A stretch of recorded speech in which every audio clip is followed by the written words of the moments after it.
Guys, good evening guys. Time check muna tayo, 10:40 PM. So, bakit gabi? Mas gusto ko ng gabi guys kasi ah, tahimik yung paligid at lagi ako nasa tindahan guys kasi sa sala nandun yung mister ko nanonood ng TV at doon naman sa kwarto nandun din yung dalawang anak ko naggi-games at nandito naman si Kuya CJ banda sa tindahan. So, makapag-concentrate tayo ngayon kung meron akong sasabihin kasi nandiyan siya mag-a-assist kung may bibili. So, bago ako mag-umpisa guys, konting story muna tayo, konting ano muna. Natawa kay Pauline kasi nagsuot ako ng ganito. Actually guys, marami akong ganito guys Meron akong black, mayroon pa akong blue, at meron akong pink. Pero paborito ko itong susuotin. Itong kulay brown. Brown ba to? Anong kulay ito? Brown o coffee brown ba tawag ito?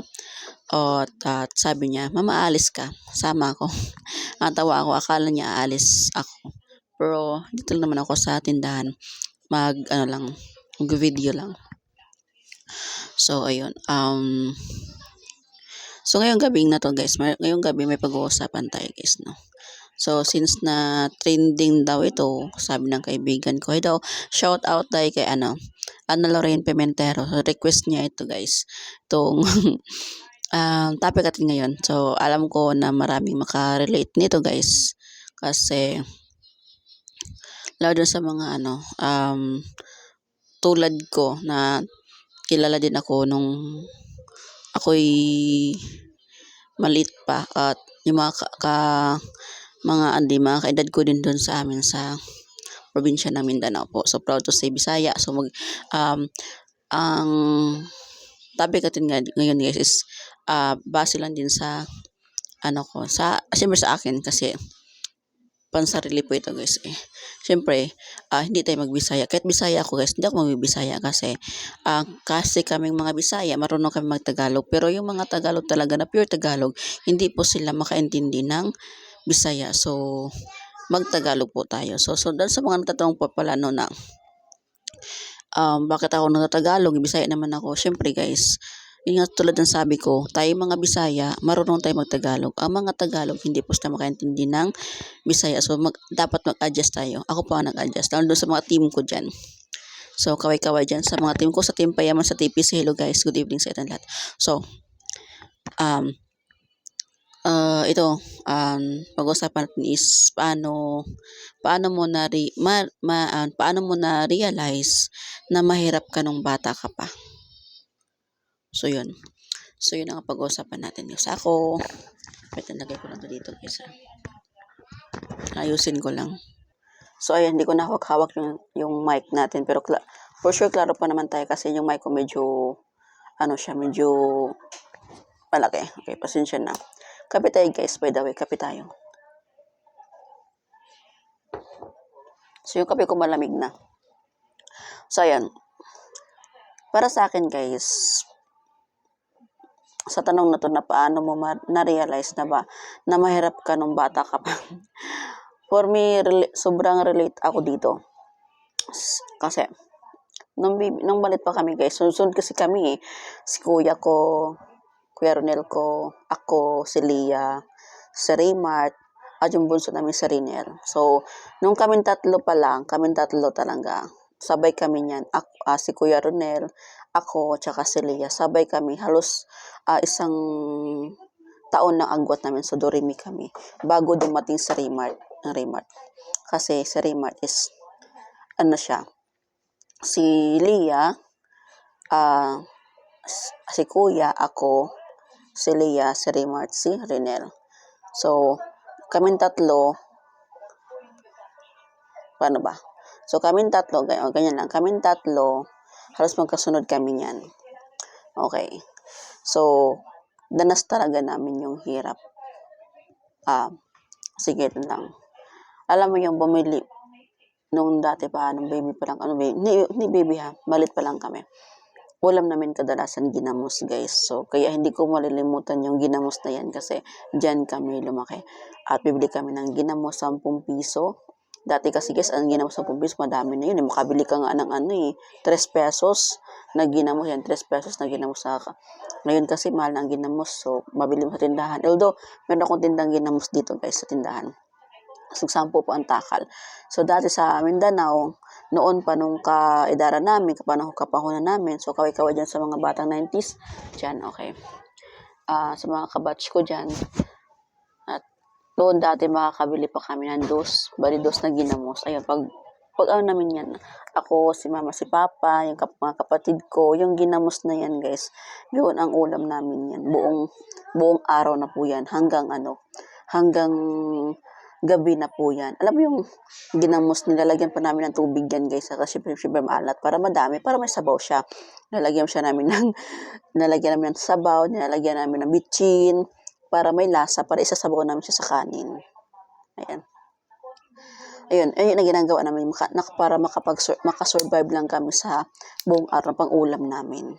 Tapos pumupunta kami ng yung Kuya Ronel ko guys, masipag yon maghanap ng uulamin, pupunta yun ng dagat, manguha ng mga, kasi malapit mo sa dagat guys. Tapos pupunta rin yun sa sa may pier, sa may pantalan ba guys ba, sa daungan ng barko yun. Sa Tagalog, daungan ng barko.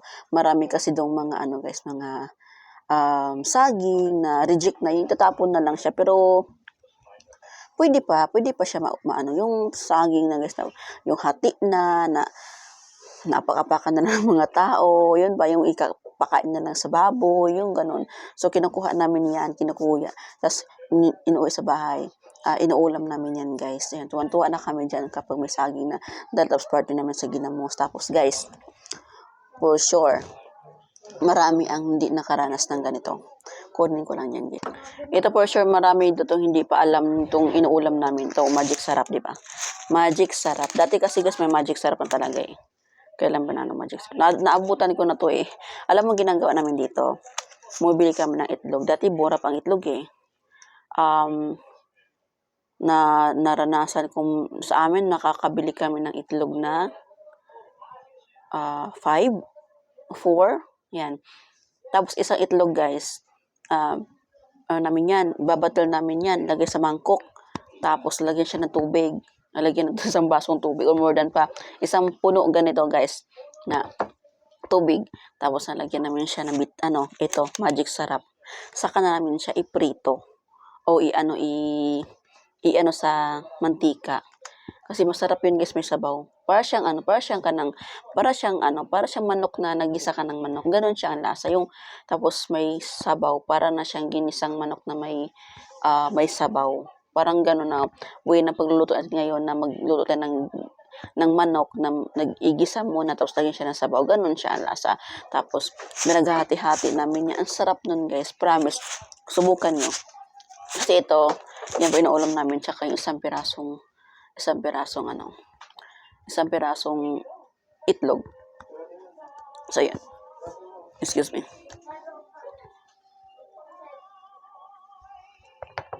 Nung kabataan ko guys, madami akong karanasan na masasabi ko talaga na mahirap kami. Nung baby pa lang ako, pinanganak ako, medyo maalwan yung buhay namin kasi may yaya ako dati. Sabi ni mama, may yaya ako kasi maalwan kami doon dati, nung maliit pa lang ako. Nung pinanganak ako ni mama at papa, biglang basta meron akong yaya, meron kami tagalaba, yun. Nung medyo lumaki na kami, doon na nag-start na nagkaganda, leche-leche na. So, tapos doon ko na naranasan yung nangalakal kami, ganun, sa mga kapatid ko, yun. Tapos, hinahawal pa kami ng aso. Tapos, ayun. So, yan guys, medyo inantok ng anak ko guys. So, nagmamadali tayo na. So, yan, paano ko na-realize na mahirap kami ng bata pa ako. So, yun. Yung mga sinasabi ko na nararanasan ko, na nangangalakal. Grabe guys, sobra talaga. Yung magkaroon ng kami ng piso, dati, tuwang-tuwa na kami niyan. Dati kasi makakabili ka na, yung piso, marami ka nang mabili nun, yung bubot. Alam mo yung bubot? alam ko for sure na, ma-relate ka sa candy na bubot. Yung, kasi di ba maraming ano yan, maraming laman na ano yan, candy, tsaka yung ilalim is mani. So ngayon kasi wala na akong makitang bubot kasi hinahanap-hanap ko pa rin yung bubot na yun kasi doon din kami nakasurvive sa bubot na yan. Yung kumakain kami niyan, yung busog na kami, kung wala kami pagkain, yun. Enough na sa amin yung bubot na yun. So yun, mahirap na masaya kasi sama-sama kami nung time na yun eh. Nung time kasi noon, wala pa yung si Raymar, tsaka wala pa si Renel. Kaya palang tatlo. Ako, si kuya ko, tsaka si Leia. Yun pa lang kami. Tapos, naalala ko pa noon guys na yung malit pa kami, ang layo ng aming inigawan tubig. Alam mo yun. Siguro, mula doon sa amin, hakbang ka ng siguro, paano ba kalayo isang siguro mga, basta malayo siya guys. Maglalakad ka talaga. Tapos, nung ako'y nag high school. Yan, nag-high school guys kasi nagkahiwalay kami noon ng time na yun eh. Lumipat kami ng lugar para doon na mag high school doon sa sa lugar ng kapatid ng mama ko. So doon kami sa bukid talaga ng Butuan. Bukid sa Butuan City guys. Sobra, alam mo ilang ilog yung aming tatawirin bago kami makarating sa school. Talagang bundok talaga siya guys. So pag uwi ng hapon, mga alas 4, uwian na. So uwian na mga 4. So takbuhan talaga kami guys kasi takot kaming maabutan ng dilim kasi alas 6 doon dilim na eh. Parang talagang iba na doon sa bukid kasi guys, marami kasi puno na sa daan kaya madilim siya tingnan. So, marami din sabi-sabi na may mga gano'n na, may ganito, ganyan. So, syempre, natakot din kami. So, takbuhan kami, guys. Alam mo yung sapatos namin na, sinilas ko. Di pala uso dati sapatos, guys. Wala gano'n. Walang gano'n. So, elementary pala kami noong time na yon. Doon kami nag-graduate. Doon ako nag-graduate sa bukid ng Butuan. Kasi nag-high school ako sa Carmen pala. So, nag-elementary ako sa bukid ng Butuan. So, tuwing uwian guys, bitbitan namin yung chilas na nilagay namin dito.